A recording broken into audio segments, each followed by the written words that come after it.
যে আমাদের মাননীয় প্রধানমন্ত্রী তাকে নিয়ে যখন কিছুদিন আগে আপনারা দেখেছেন যে একটি ব্যঙ্গ করেছিল এবং তিনি সেই ব্যঙ্গকে তিনি নিজে পোস্ট দিয়ে সেটিকে সমর্থন জানিয়েছেন। আমরা আশা করি যে ইনশাল্লাহ শুরুটা আমরা ভালোভাবে করব এবং আল্লাহর রহমতে আমরা শেষটাও খুব ভালোভাবে শেষ করতে চাই এবং সার্বিকভাবে এই দীর্ঘ এই পথ চলায় আপনারা যারা রয়েছেন আপনাদের সকলের সার্বিকভাবে সহযোগিতা চাই যে আমরা সবাই মিলে যাতে আমাদের এই দেশটিকে নতুনভাবে গড়ে তুলতে পারি, একটি শান্তিপূর্ণ একটি মানবিক বাংলাদেশ গড়তে পারি। ধন্যবাদ।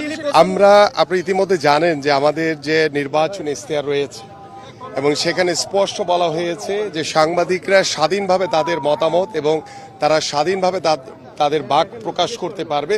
সো আমরা গণমাধ্যমের সর্বোত্তম স্বাধীনতা প্রত্যয় আপনাদেরকে দিচ্ছি। পাশাপাশি আপনি ইতিমধ্যে জানেন যে আমাদের মাননীয় প্রধানমন্ত্রী তাকে নিয়ে যখন কিছুদিন আগে আপনারা দেখেছেন যে একটি ব্যঙ্গ করেছিল এবং তিনি সেই ব্যঙ্গকে তিনি নিজে পোস্ট দিয়ে সেটিকে সমর্থন জানিয়েছেন। তার মানে আমরা চাই যে গণমাধ্যম স্বাধীনভাবে কাজ করবে এবং স্বাধীনভাবে আপনারা সকল মতামত আপনারা প্রকাশ করতে পারবেন এবং সেটার জন্য আমাদের সরকারের পক্ষ থেকে সার্বিকভাবে সহযোগিতা সবসময় থাকবে। ক্রিয়াঙ্গন রাজনীতি মুক্ত করা সম্ভব?